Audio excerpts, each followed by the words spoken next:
Hello, everyone, and welcome to Friday, July 5th, 2024, Sharia Way's Book Club Exegesis Container. This is a discussion where basically members of the Sharia Way and some of the pot holders come together and we join radio to discuss the book that we've chosen for Sharia Way Book Club. The book at hand today and for probably the next couple weeks is going to be Angels Unveiled by Hisham Kabbani. And today's discussion is going to be focused on chapters 10, 11, and 12. Chapters 10, chapter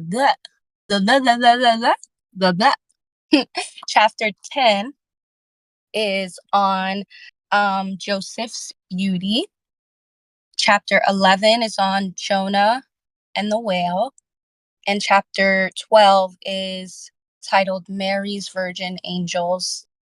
And so I just want to remind everyone who's joining maybe for the first time or listening to this on the Broom podcast, book club is basically a space where we choose a text to break it down and sort of map our own personal experiences in our own personal path to try to relate to the text as best as we can.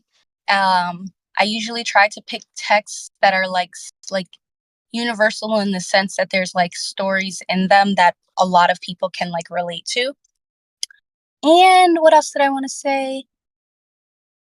Yes, this is not an academic book club. This is a space and a container where we're doing a book club. So, is it important for you to have all the text read before? No. Is this about having all parts of the theme and the story right? No. This is more of an expression of my interest and my proclivity towards esoteric perspectives on religious ideas and ideologies that a lot of people are used to. And the reason why I like doing that is because I think it helps me, and I've heard that it helps other people expand their perspective on where they are on their path in their life, depending on what they're going through. Is there anything else to say on that? Not really. But I also want to thank those who are here live, especially. The container is definitely enriched by you all's presence. And so today I just kind of want to start with chapter 10. And for those who read the text or listened to the read aloud, I would love to know what you guys made of the story and the Sufi perspective on Joseph and his beauty that he was endowed with by God. And I'm going to take this time to also scroll to this place in the text.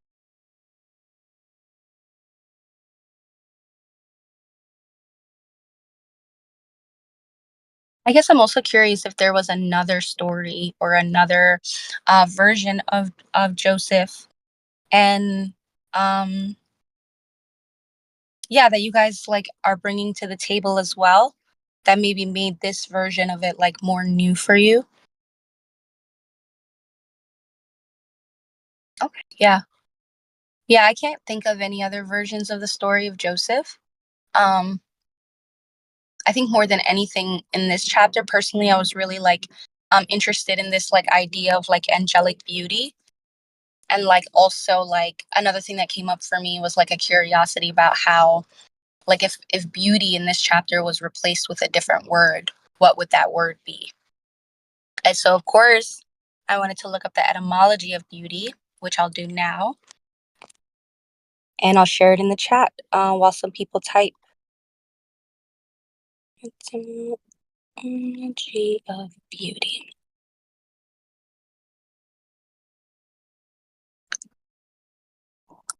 I'm gonna go to Wiktionary.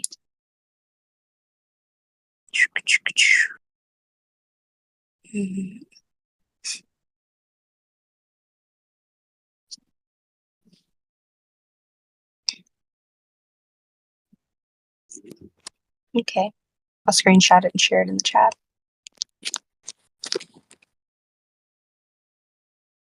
I feel like there's a better etymology. Hold on, y'all. Let me find a better resource.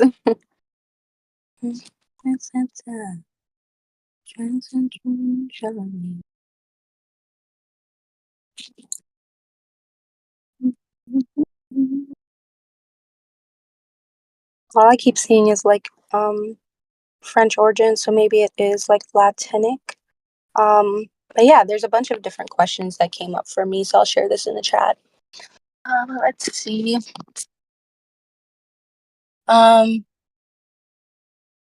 No, says, I guess I like that it affirmed that Mary was of royal blood because it's something I'd heard before, as in relation to Solomon. I'm not sure if that was in chapter 12. And we can work backwards. Um, that's totally fine. Um, that is actually the first time I heard um that Mary was of royal blood.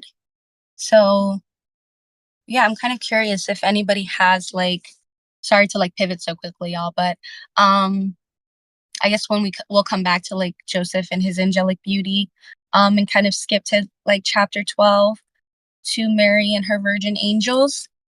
And I'm curious what came up for y'all, because I will say that honestly that was like the most compelling chapter to me. Like if I had an order of operations, it would be like chapter 12, um Mary's virgin angels, definitely the story on Jonah, and then Joseph's angelic beauty. So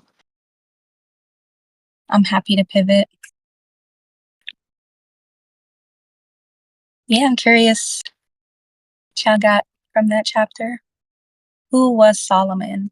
Super interesting because I was engaging with somebody on threads today about Solomon. So I'm going to share what they said because I think it was really fun and a very esoteric telling of King Solomon.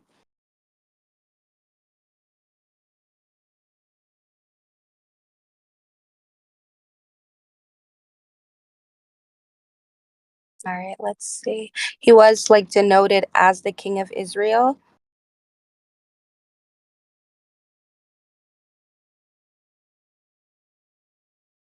Um, I know that in Islam, he's like, yeah, he's seen as like a monarch who has power over the jinn and the angels, and a couple of other like tellings of Solomon's role. It's also said that he's like royal, um, a royal monarch who also is like endowed with the powers of like the worlds below and the worlds like above, so like the heavens and the earth. Um, he's a sovereign, I would say. I'm like, okay, let me not look at the book definition. I'm trying to think of what I know about Solomon, how I see him. Um, and so yeah, very huge, I feel like biblical figure, Abrahamic figure, I should say. What else is there about Solomon? Yeah, there's nothing else really coming up about him, but I am piqued about the family tree, so I'm looking forward to going there. I said I have to dismember myself from the word endowed. Mm.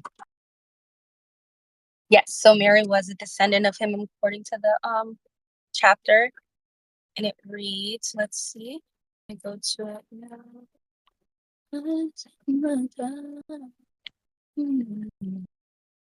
I think it's let's see. Okay, it's in on page 70, paragraph 1, 2, 3, 4, where it speaks to Mary's role in this like line of descendancy. It says the guardian messengers who came to Mary informed her that she would be carrying the long-awaited Messiah. Mary was the 24th generation descendant of the prophet Solomon, whom the angels and the jinn were ordered to serve. He's also considered a prophet as well. Um, I'm not sure what you mean by that, Anna. Can you clarify? And thanks, Nobu. And yeah, it's interesting because this line of descendancy, like when I came across it, it was very like fascinating, mostly because I didn't know that. and made me curious about um, where Mary is on the descendancy of Adam's family tree, which I didn't happen to look up. Um, but I also really enjoyed how chapter 12 spoke to like um I don't know, there's this almost like mystical energy like around her. I wonder if y'all agree or like we're able to pick up on that in the way that she's like described in chapter 12. Um so yeah, I'm curious. Yeah, for sure.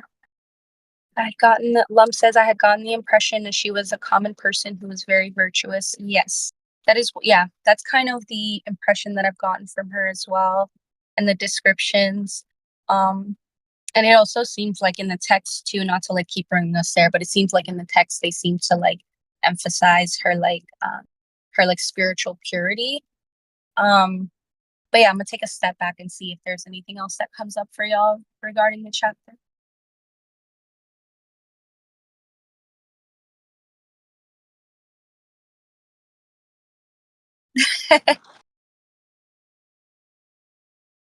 Yeah, I'm kind of curious like how it shows up for you. Mhm. What do y'all think that that means about her status, like in this story, right? Like her connection to the prophet or King Solomon, prophet King Solomon. Should I call him both? Prophet King Solomon, I'll do both. What does that mean about her like status and like her work in this chapter? Because allegorically, I mean, literally the story goes on as the way that it does in many other stories about Mary and the virgin birth. Um, but I'm curious about what this version brought up for y'all. Hey, Lena. Hey. Welcome. Thanks for joining. We're just talking about chapter 12. We're speaking to like Mary and the virgin angels. Oh, I'm gonna read what's in the chat. Blum says, I am just now learning about Mary being a descendant of Solomon. It's wild. Yeah, same. And Lump says, I'm aware of Solomonic magic and mystery schools that use it. So I associate Solomon with these occult magic practices. Yeah, yep, that aligns for me too. Yep. And Nobu writes, I read a book on Mary Magdalene a while back, and it also talked about her lineage and also Yeshua's lineage. Ashe. Hmm, that's so cool. Yeah, like that part about lineage is really like fascinating to me. I know I've done like some book research in the past, but it hasn't really stuck.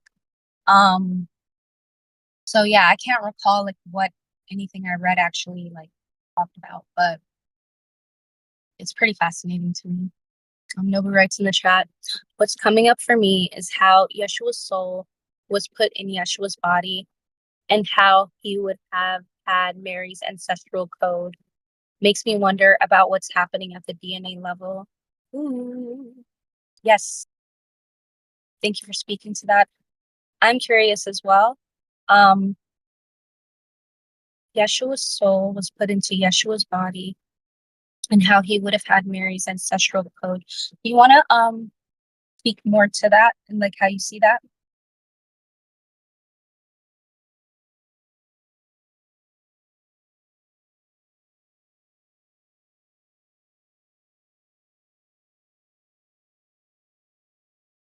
I think it's really interesting.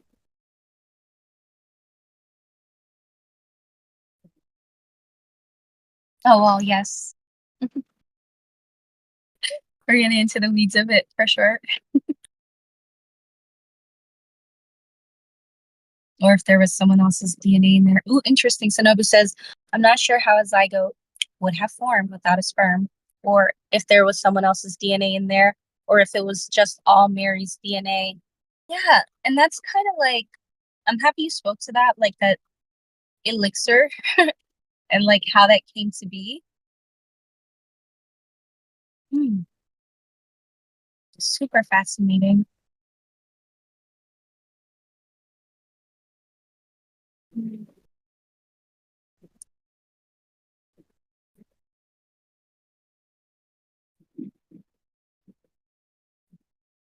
Yeah, because it's clear that Gabriel, like at least to me, like the role that he's playing in this is like the role of like the angelic messenger.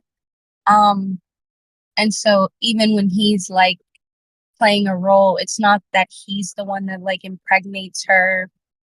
It's that she's like a product of immaculate conception, or like her pregnancy, I should say, is a product of immaculate conception.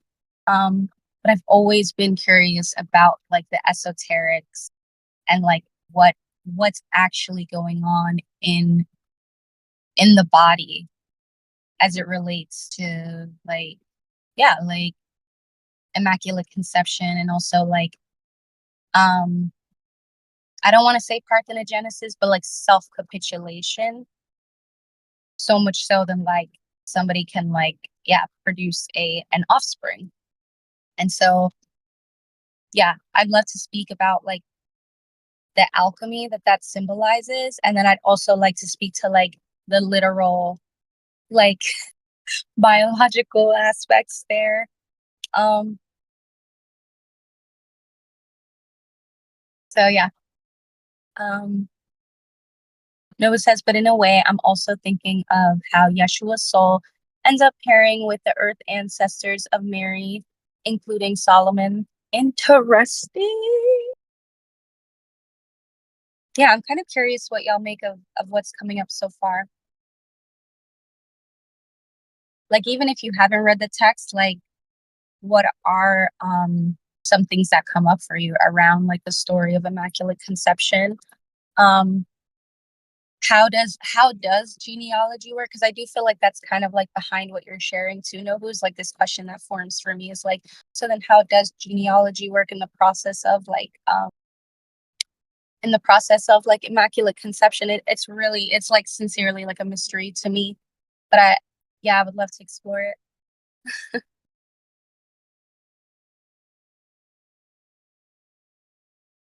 I'm so glad.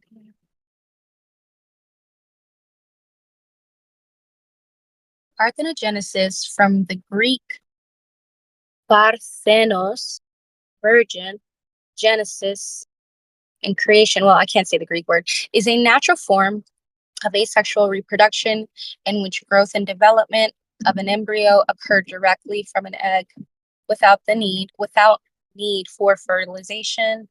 It goes on to say, in animals, parthenogenesis means development of an embryo from an unfertilized egg cell. Interesting. Oh, okay. We oh my god.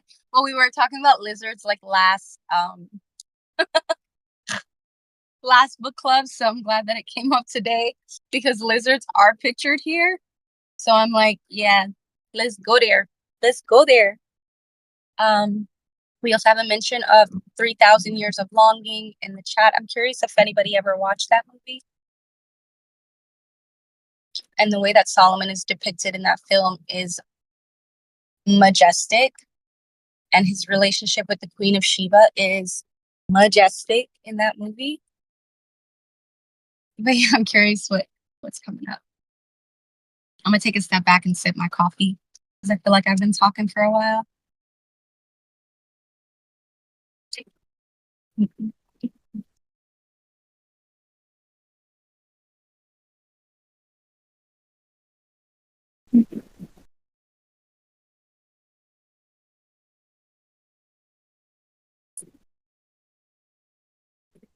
Hmm.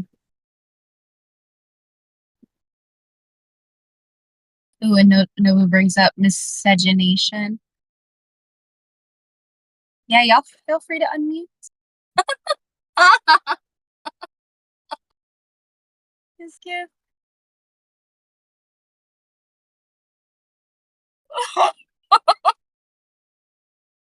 It's a gift of Christ riding a Tyrannosaurus Rex.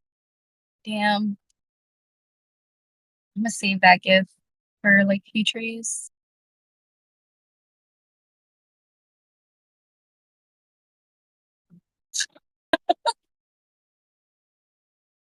Mhm.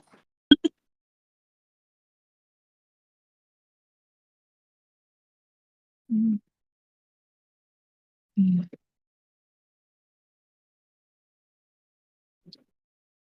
Yeah, I guess also what's coming up for me, just to kind of like scroll back to like these, because I know I'm kind of like jumping all over the place. So y'all feel free to like interject, feel free to like anchor me in a particular part of the text.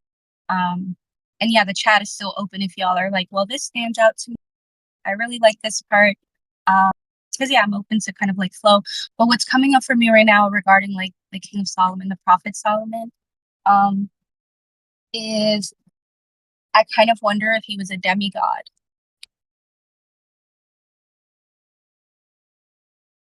Ooh, I'm gonna get to your question, Lena,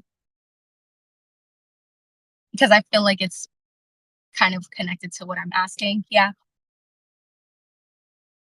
yeah. Nobu says the story of this immaculate conception was so different from what I learned in the religious studies in high school, mostly, for sure. Oh yeah, Lena, no worries.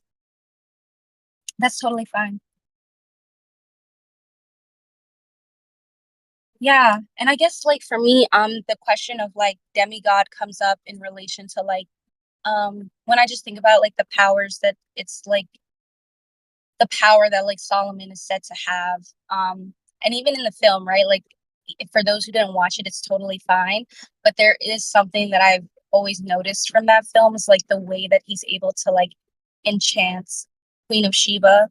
Um, and it speaks to like his what I'll say like mastery. Like even the place that he takes in history is like he's kind of like mastered these parts of himself. And so for him to relate to the Queen of Sheba, who's a figure that let's bring the Queen of Sheba in.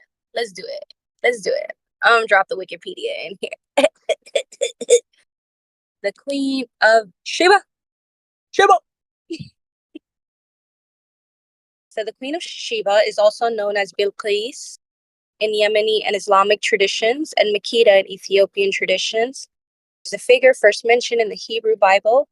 In the original story, she brings a caravan of valuable gifts for the Israelite King Solomon.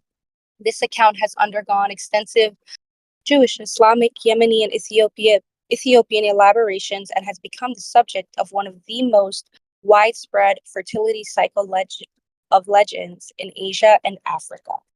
That's pretty big. Yeah, Lum says, welcome, Queen of Sheba. Come through.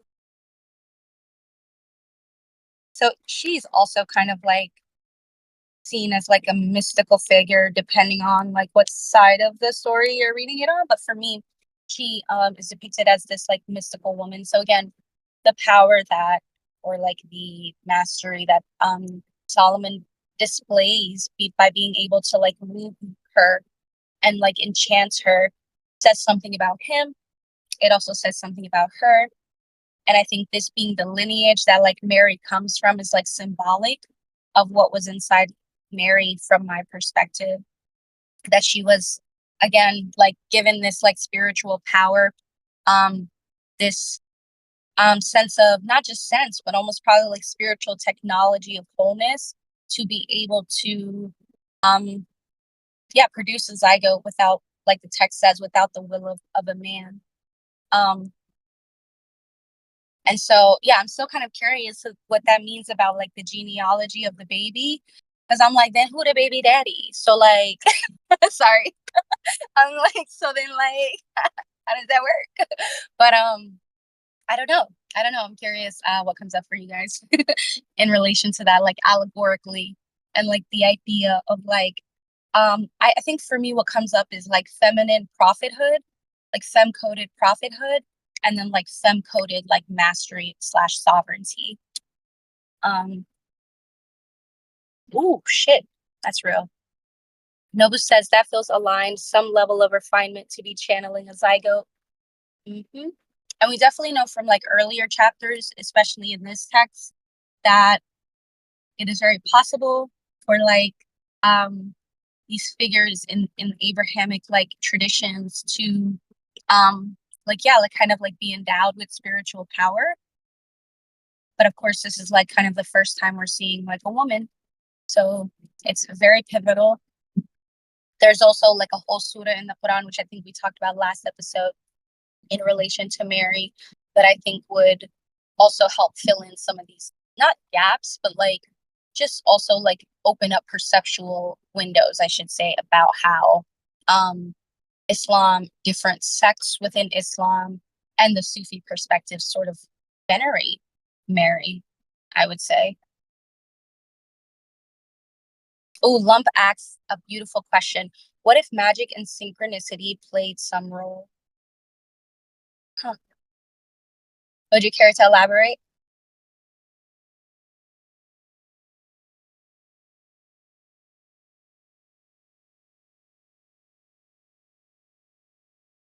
Mm. Yeah, Nobu also makes another point. I'm going to read this while Lump types. Nobu says, also makes me think of how timelines get seeded in lineages over many incarnations. Yes.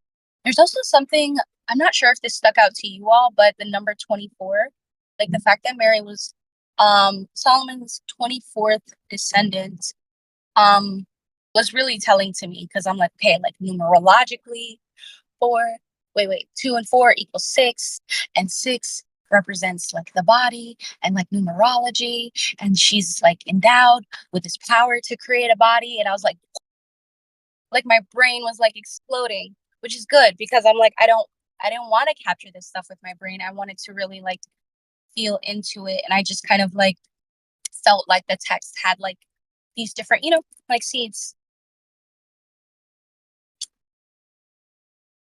So yeah, thanks for bringing that in, Nobu. Lena says, are we taking in consideration the fact that Queen of Sheba is seen as a demi-jinn in Islamic cosmology, because then the magic role is clear? Ashe, thank you, Lena. That's kind of what I was trying to like navigate around, but I'm happy you brought that in, is because like she's actually seen like the figure Bilqis in Yemeni and Islamic cosmology is seen as like a demi jinn. So like not a demi goddess. She's seen as like a demi jinn, which I feel like is a really important distinction to make. And I would agree, yeah. But then the magic becomes clear because then it's like the Queen of Sheba is also like endowed with a spiritual connection, or like a connection to like her vaster self that may have mirrored Solomon. Um yeah. And I'm like, okay, wait, is there anything else I want to say about that? No. So yeah, thanks for bringing that in. I'm curious, Lena, if you want to speak to what a demi-jinn is more in this example, or like what you mean by demi-jinn, because I'm sure people are like kind of curious. Um, Lump says, to magic and synchronicity. Lump says, like, if there was magic performed to produce the child, Jesus. Also, want to mention the story of Maya, the mother of the Buddha, was a virgin birth. In terms of synchronicity, maybe time itself allowed this to happen too. Divine coincidences leading to divine pregnancies. Mm-hmm, mm-hmm. Yeah, interesting. Yeah, I agree. I definitely feel like the magic that you're speaking to is like, yeah, some of these things that feel like super obscure in one sense. And on the other hand, to me and in my like cosmology, like relate to like microcosmic, like biological processes. And without getting too like far out with that, it's like on the one hand, like the the time that like, I guess the way I see it is like the time that Mary like conceived Yeshua, it's a miracle. But the seeding and the wisdom that happened 24 generations before Mary even came to be, um it's kind of like, is that magic, is that synchronicity? You don't have to answer it. It's kind of like rhetorical, but at that point they, like, from that vaster level, they kind of become, or I should say zoomed out perspective, they kind of become more connected, more parallel to me. So yeah, I'm really happy you spoke to that. Also, Lump, if you want to speak or bring in the story of Maya, the mother of Buddha. I feel like I may have read that before, but I'm curious how it connects. What's the last thing that you said that I want to speak to? Coincidences leading to divine pregnancies. Yes, thank you for bringing that up. I appreciate it. Yeah.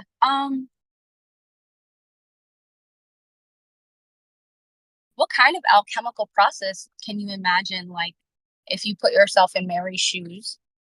What kind of alchemical process would you have to go through in order to like ready your body for something like that? Like, if you can imagine it. I know it feels kind of like far out there.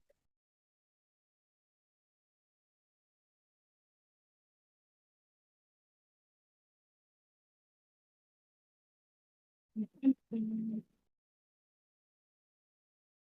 And there's so many parts of this story too that like I guess what's coming up for me is like Mary's clearly endowed with this like spiritual vision. And it even describes it in the text a couple of times, like how her spiritual vision is like flowing through.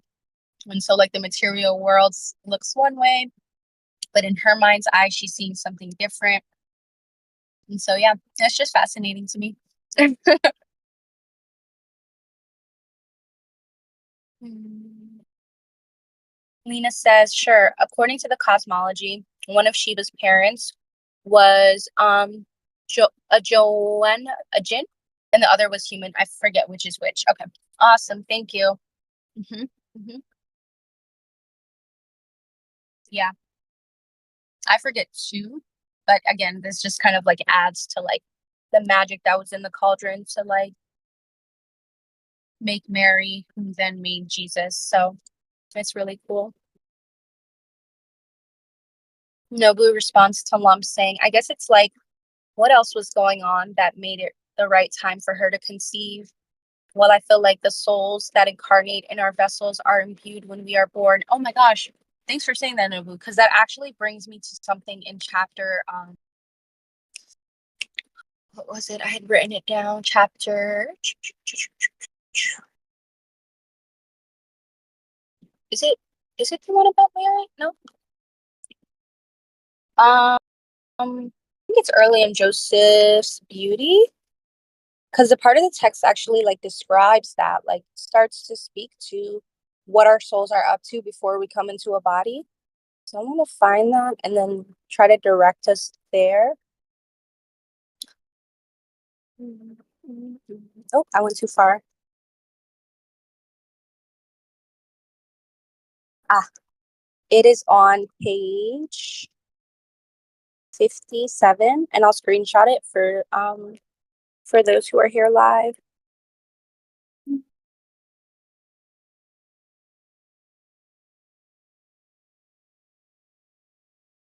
I thought this was like super, super tea. I was like, what? Okay. I'm curious, would anyone else like to read this these two paragraphs as soon as I make it to the chat, that is. Okay, cool.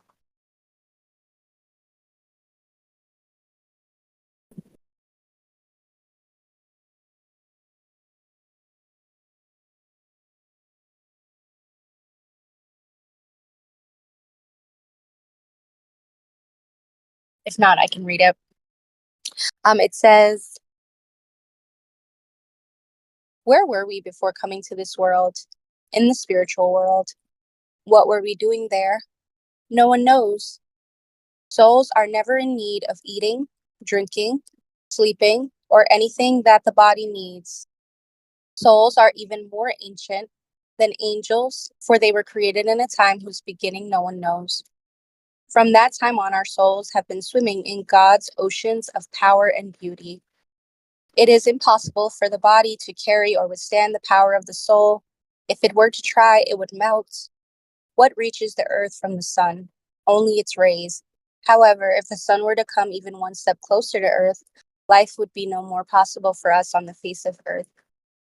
In the same way, the souls of human beings are eternally in the divine presence, since the time of their creation, never budging from there.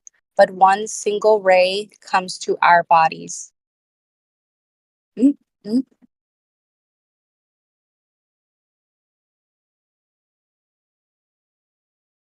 So I'm kind of curious. I'd written down a question. I know I have asked a lot of questions.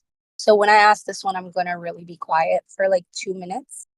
But I'm kind of curious, how would you retell or how do you interpret the way that the text describes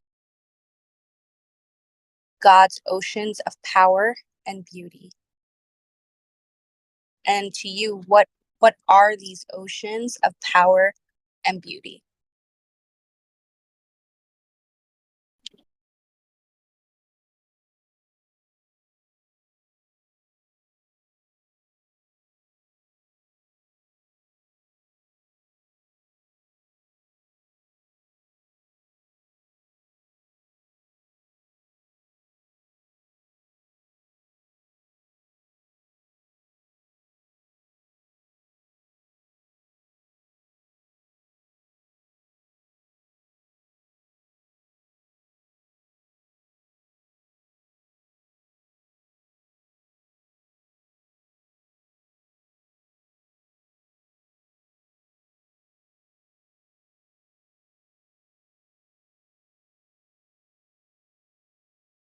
I'll type the question in the chat too.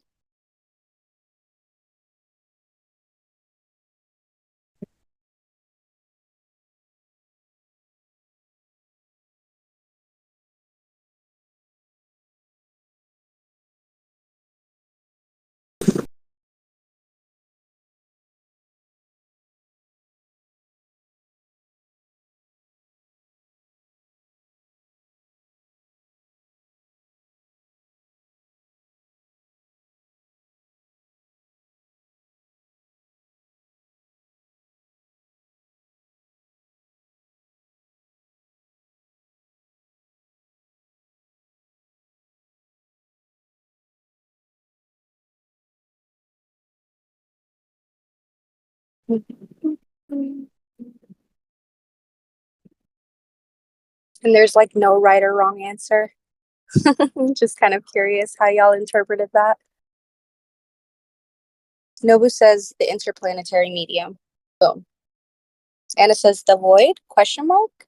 I don't know. There's no right or wrong answer. I'm asking y'all. Yes, but if you interpret it as the void, then yeah, totally. I totally see it the same way. The ether, that's definitely one way to describe it for sure. Yes, the place before the place. The liminal. What else do people call it? Heaven. The astral. Lump says, yep, yep.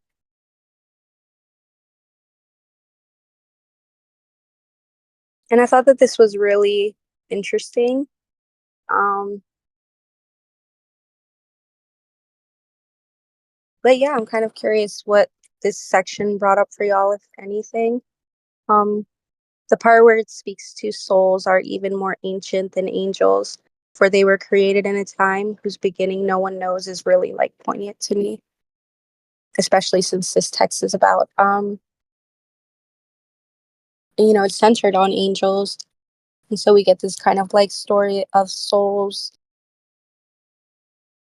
that actually speaks to them being more ancient. Mm. Lum says God's imagination. Ooh, ooh, ooh. Mhm.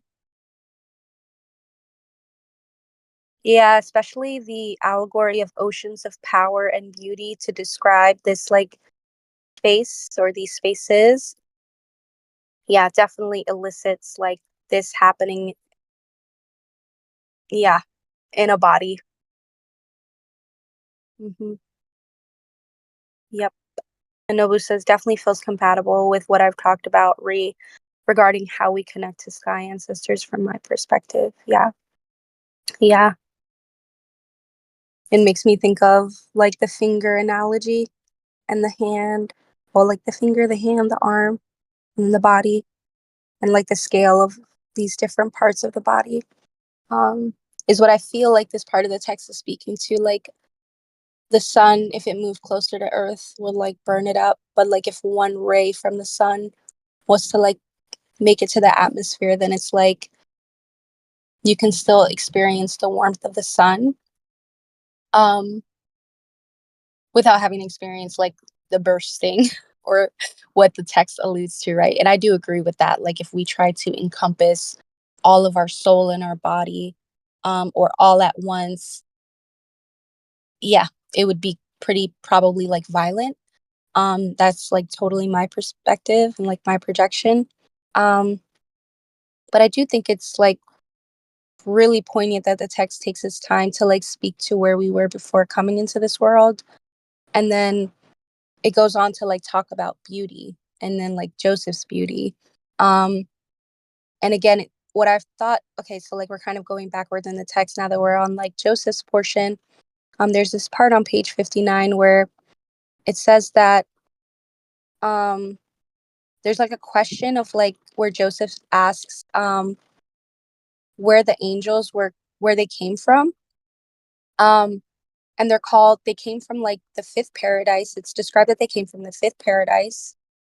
They are called the lovers of God, and they were gifted to Joseph because, quote, of his tolerance and patience, and God wanted to like reward him. Not like reward him, but God wanted to reward him.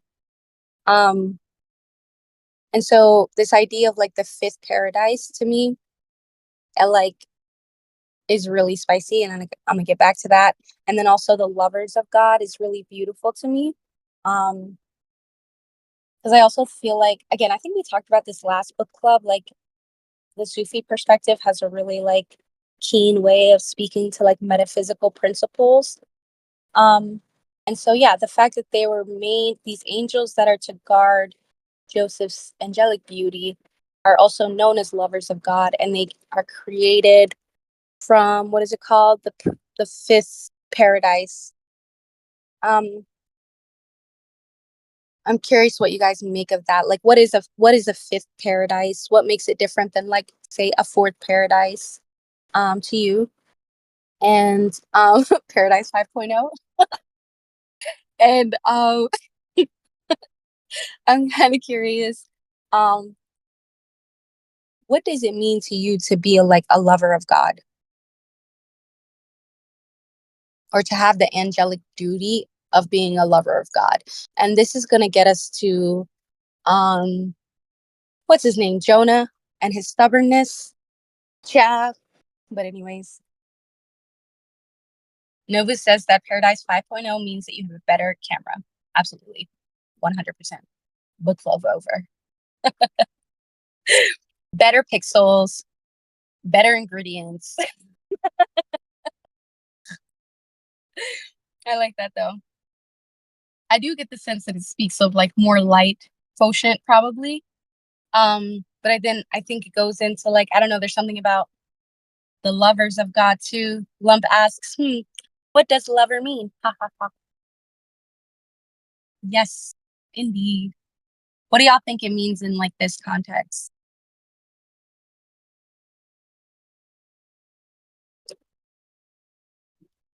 What does it mean to be a lover? Free Disney Plus membership for 18 months. Lump says maybe the first paradise is like friends of God, like associates of God. Then the second one is like friends of God, and so on. Lump says the lovers of God. Mm-hmm. Sure.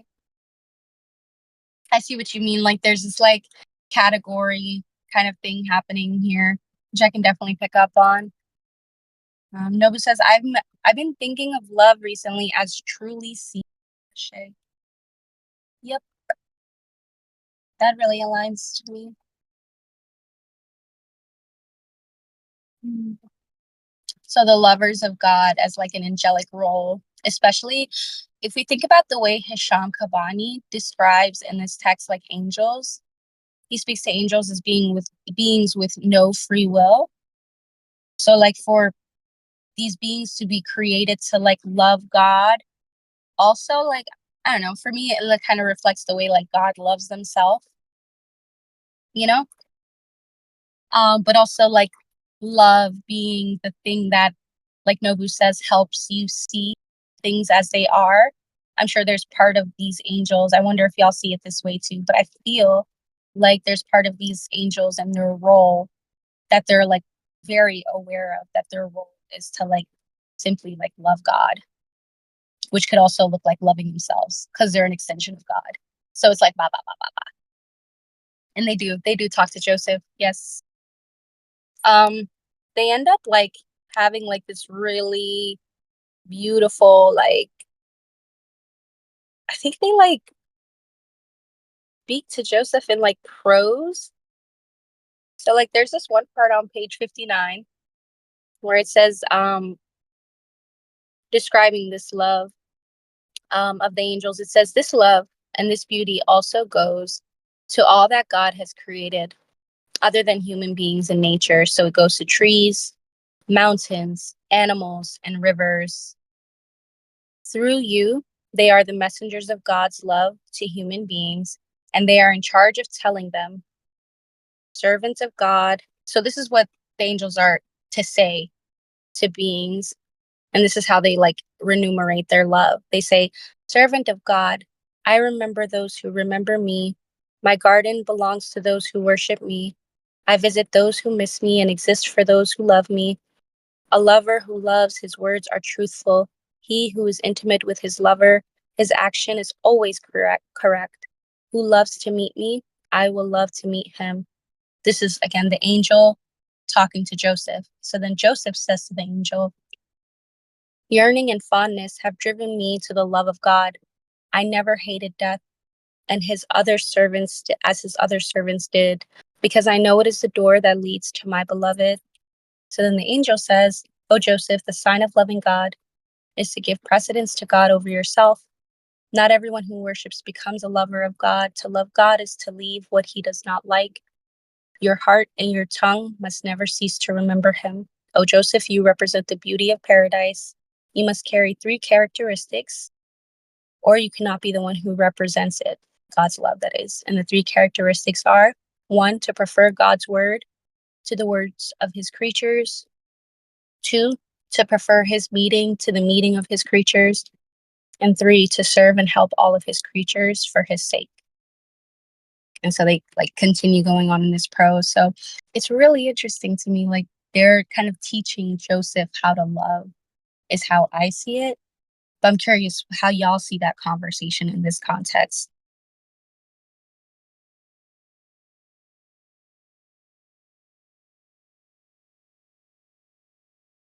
Hmm. Oh, I'm just catching up on the chat too, but I'm gonna continue to hold space.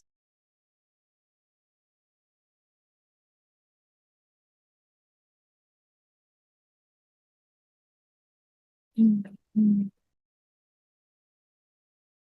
Totally. There's a lot happening in the chat. So Nobu says, we've been talking about angels as messengers, and the biblical term melek means watcher. So I guess that connects. So I can see these angels being sort of like reflectors versus, say, being in charge of extinction. Yeah, like Gabriel's job. Um, and then Nobu says that I guess it's giving become an instrument of God's will. Um, wow. Yeah, and they're like giving him step by step, kind of like instructions on how to do it, which is like very profound to me. I'm like, well, that's pretty nice, Joseph. How'd you get so goddamn lucky? I'm just kidding. Um, there's also this beautiful part about like a reunion after separation, like the role of lovers. Um, and before I move on, I just kind of want to hold a little bit more space to see what came up for you all.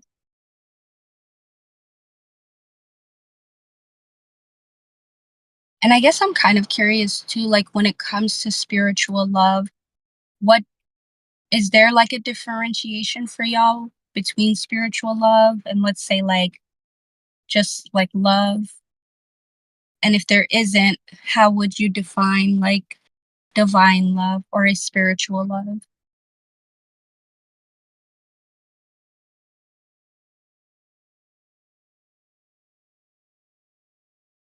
I'm also scrolling back to make sure I didn't miss anything. Oh, and Lena, I haven't forgotten the bit about the lizards. We are definitely gonna talk about that. I wonder if Lena's still here. If she's not, that's cool.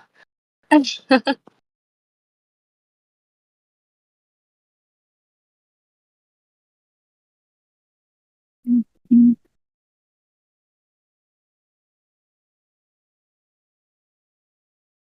Yep.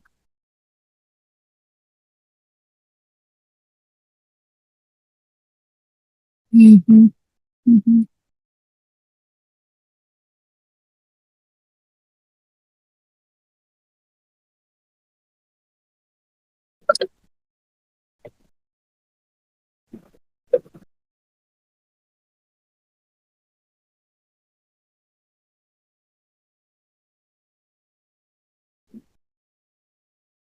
Mm. Yeah, Nobu says, I feel like love between materialized incarnate beings is much more complicated. I definitely agree. Anna says, they definitely feel different to me, human love and spiritual love. Hmm.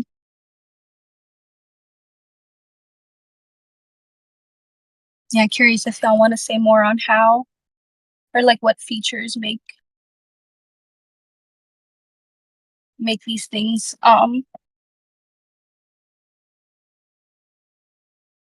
like different or more complicated. Because I definitely agree. Love is hard between humans, like very, very hard. And I also feel like it's super hard to like for humans to like feel love and like know that that's love. Um or like kind of feel love and like disambiguate it from like other feelings, which I don't think you can even really do, but that's kind of like the trial of love in my mind. But I am curious, like, yeah, what makes it different and what makes it difficult to y'all? Mm. Nobu says, humans have all this karma. Yes. Nobu says it's difficult for humans to not like grasp at needing to be treated a certain way or not being treated a certain way. Hmm. Hmm. Anna says, LOL, so many conditions, bro. Hmm. Hmm. Yeah. No, but I mean, Anna also says, it's often hard for me to perceive how unconditional love could be possible. Wow. Yeah. Hmm. Definitely.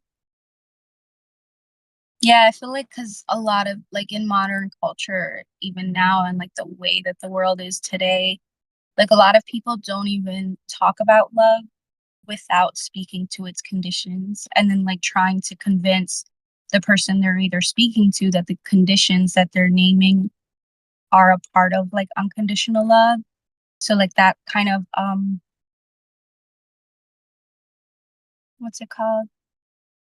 Complexity, I think is very it can be very like confusing to navigate and difficult for people to talk to people about too and like communicate to them like, hey, your love that you're calling unconditional is actually pretty conditional.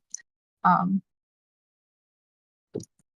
Nobu goes on to explain or say, um, they humans can't often just witness another without needing them to be one way or another.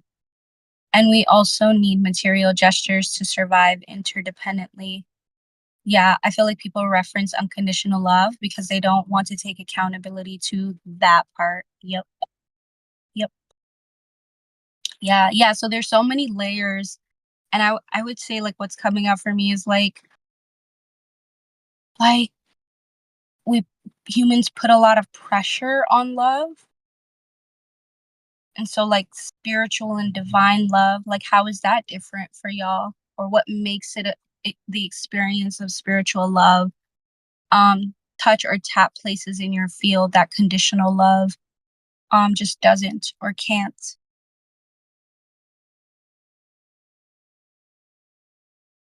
Or like the love of the divine, and maybe like not just spiritual love, but like the love that's cultivated between your individual self and maybe like your vaster God body self.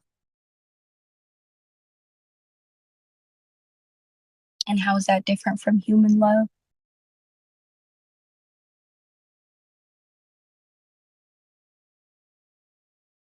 Mm-hmm. Mm-hmm.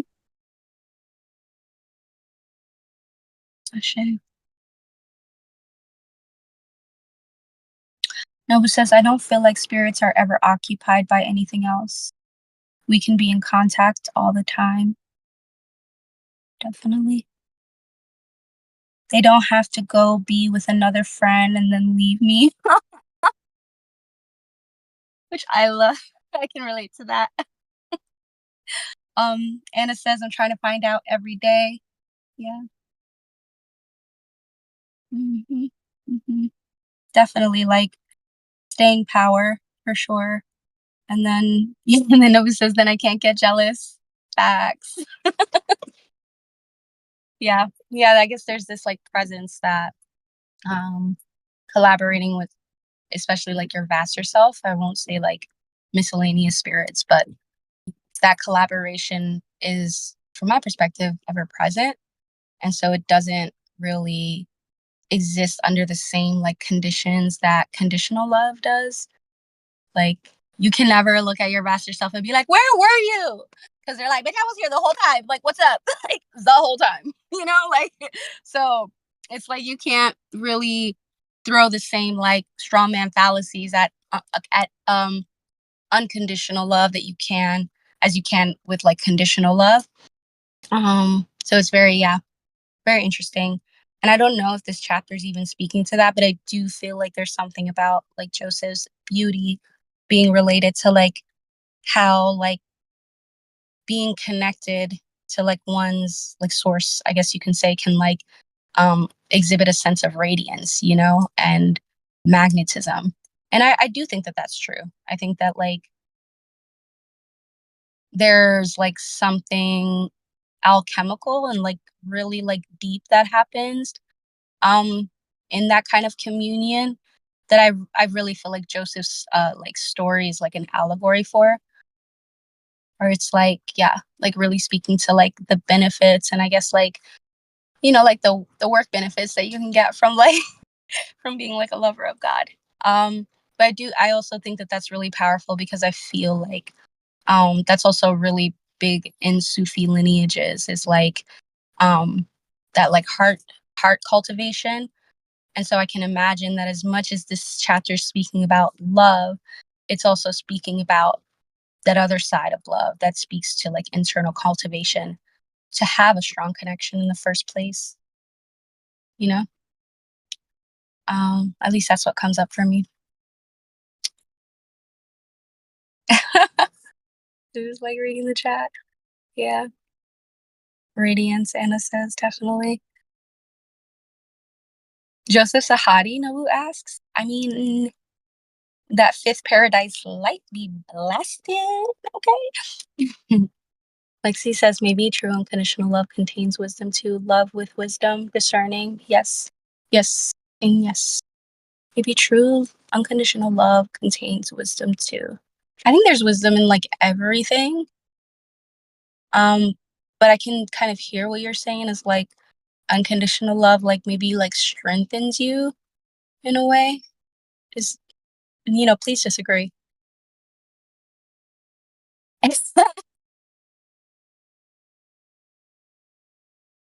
Who says he got tickets to the fifth paradise for our first date?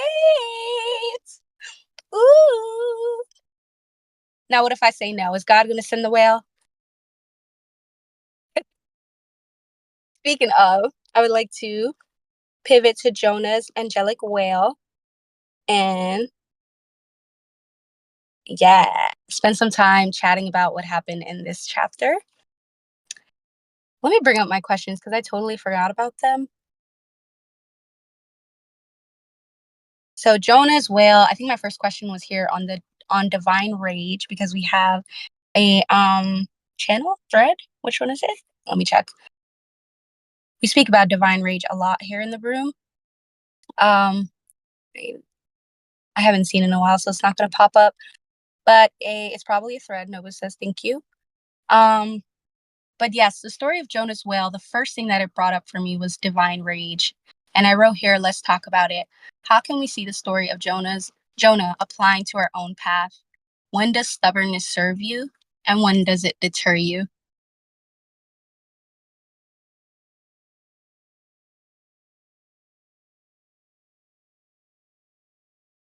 So Jonah's angelic whale.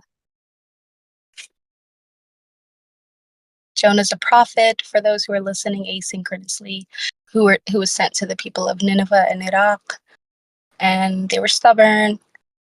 And then Jonah became mad, and then things happened. So that's all I'll say. Mm. Noah says, "What I interpret as stubbornness never serves me. LOL. Devotion hits different to stubbornness for me, though. Ooh, what's the distinction for any of y'all between devotion and stubbornness?"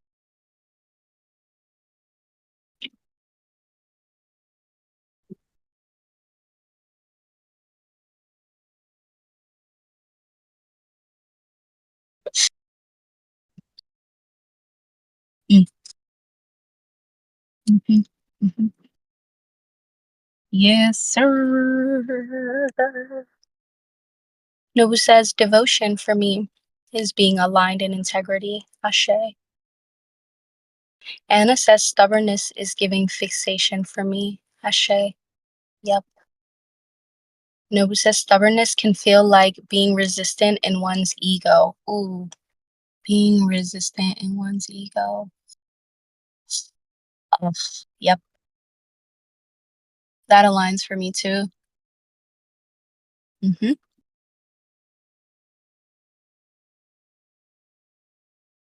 And so, like, with stubbornness, I feel like for me, what was coming up too is like, yeah, a clear delineation, especially in the story between devotion or stubbornness and devotion. And I was curious if y'all remember the part in the text where, um, well, I want to talk about like Joseph's anger. I mean, Jonah's anger. Do y'all think it was like righteous?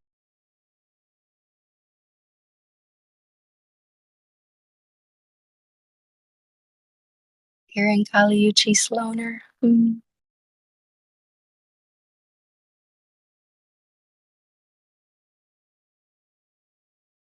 I can't remember why he got angry. He was mad because people weren't listening to him. Like his people that he was sent to. No, says I was in a trance listening to the read aloud for sure.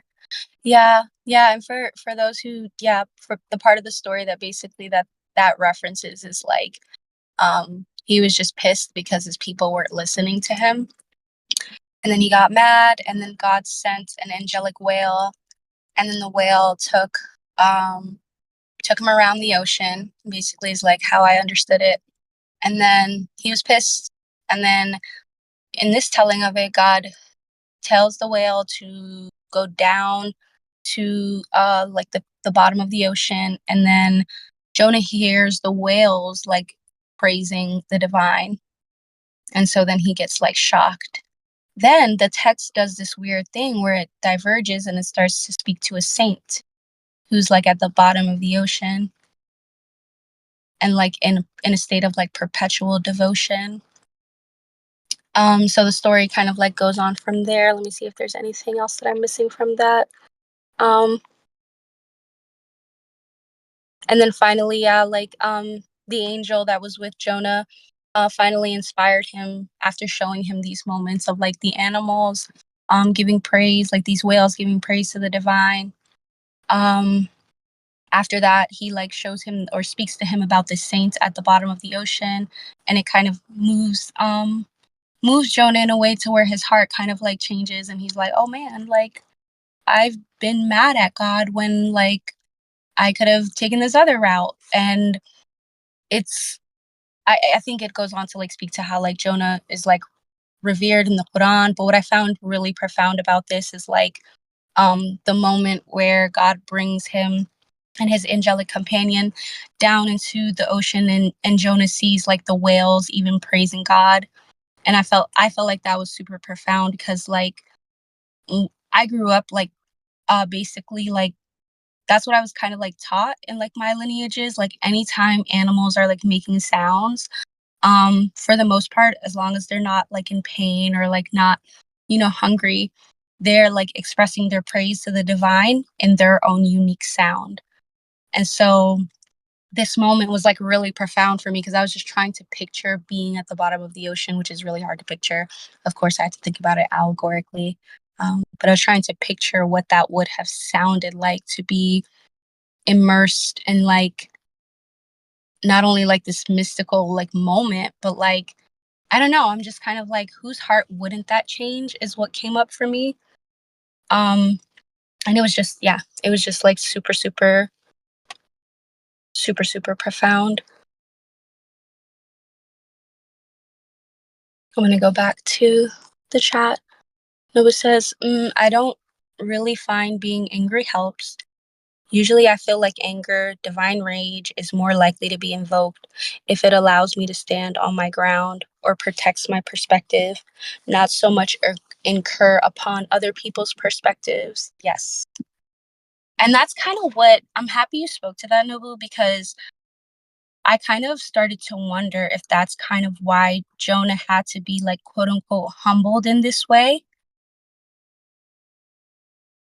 because his like anger kept like increasing according to the text after he was like told told to like be patient, and he couldn't manage it. And so I guess that's also what made me ask y'all like, okay, let's talk about like our own like stubbornness. Does it serve us? Jonah, you seem kind of attached, bro. Yeah, definitely. Definitely. Yeah, and it definitely helped me see like I was like, oh yeah, I can definitely just feel into the moments, like not even with the divine, with my own self, where I've been angry and it's like I'm protecting something. There's times where I'm stubborn and it's quite literally my self concept being like, I don't want to go away. And then there's times where I have to go like a roundabout way in my path because something in my heart needs to be like touched, you know what I mean? And so yeah, that's kind of what like Jonah in the well like brings up for me allegorically. Um, and I want to lob the question back to y'all, see what it brings up for you guys. Yeah, like even about attachment and like stubbornness. But I'm gonna read the chat in the meantime. It says, I mean, I have had to work through a lot of stuff around being heard. I may still. Mm-hmm. Ashay. Yeah, I mean, there's always stuff to work through, I feel. So, like, I also feel like, hmm, yeah, like some of this text kind of like brings up things for me, but I'll also say like it helps me like explore the way that like my belief systems are like influenced by not just like the story of the prophets, but just like religious texts. Ooh, huge lightning where I'm at. Um, and so yeah, it kind of relates to like what you said. I think it was in a different conversation or earlier here, but something about like karma and like things not always having to be karmic. And so yeah. Well, let's see. Is there anything else in the text that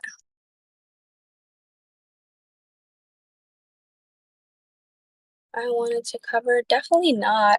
I'm still kind of holding space. If there is anything to say on this story, if not, I am going to look at what's going to be the next three chapters for book club.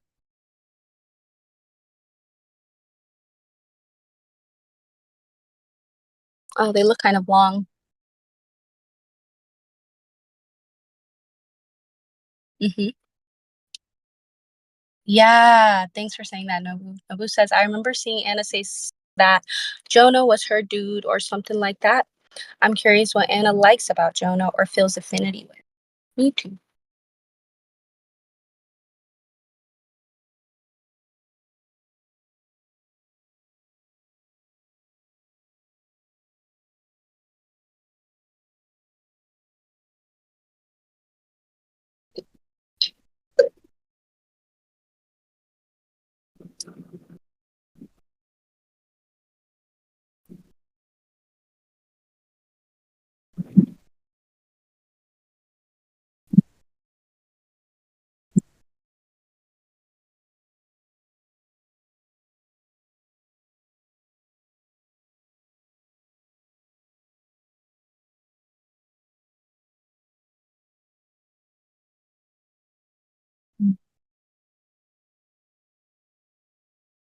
Anna says, I don't really like him per se, but in April 2023, I woke up one morning with the words, quote, Jonah and the whale from my dream. But that was it. That's all I really know. LOL. That's fair.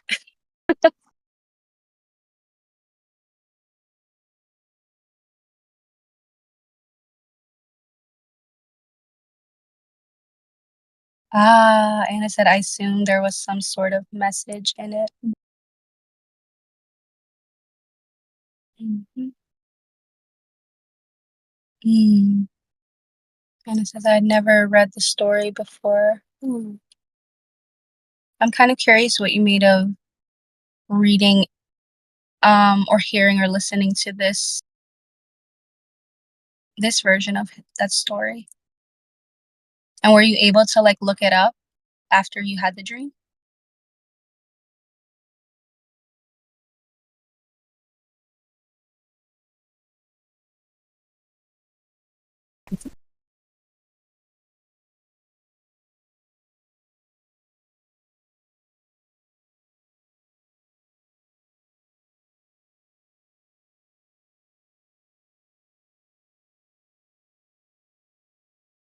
Mm.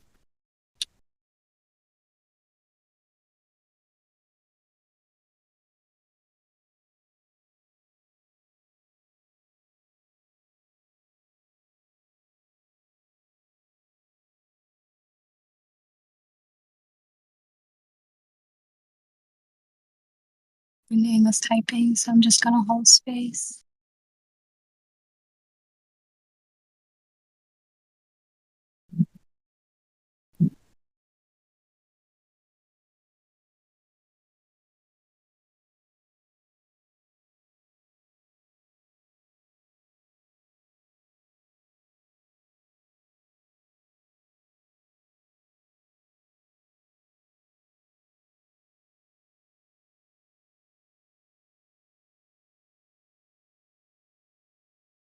Anna says, yeah, I definitely looked it up.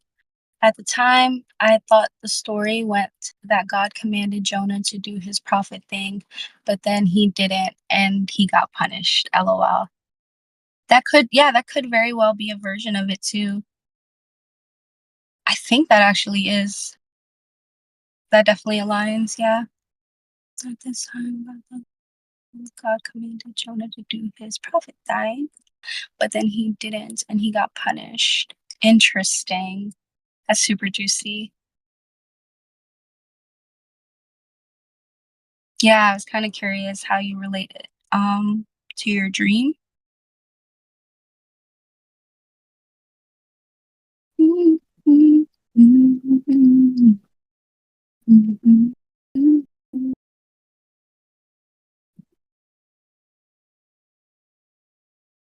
Who says, "Oh, damn, was that a threat for you, Anna?"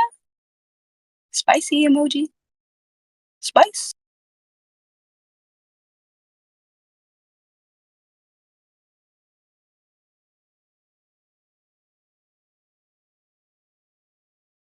Mm, mm, mm, mm, mm.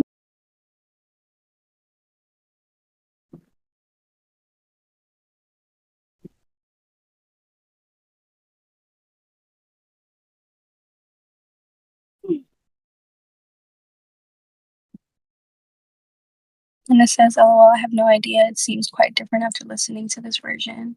Real.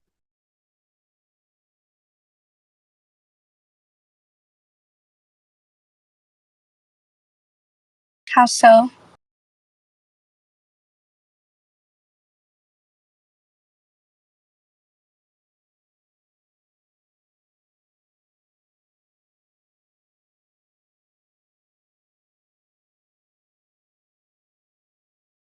Like the message that you got seems different? Or like, yeah.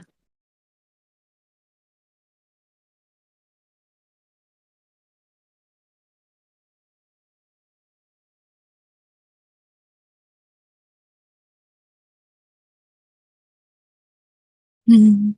In a sense, it seems that part of it was that he was mad that people weren't listening to him, and, like, I definitely can relate to that, Ashe. Thanks for speaking to that. Definitely can relate. Nobu says, "Was it a transmission?" Yeah. Hmm.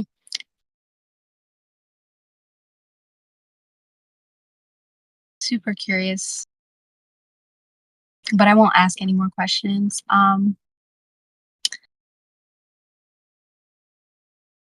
Yeah, I'm kind of feeling complete. I actually don't know if I'm gonna, upload this episode, y'all. So let me let Craig go. I'm gonna let Craig go. Bye, Craig. I said join. I meant to say stop.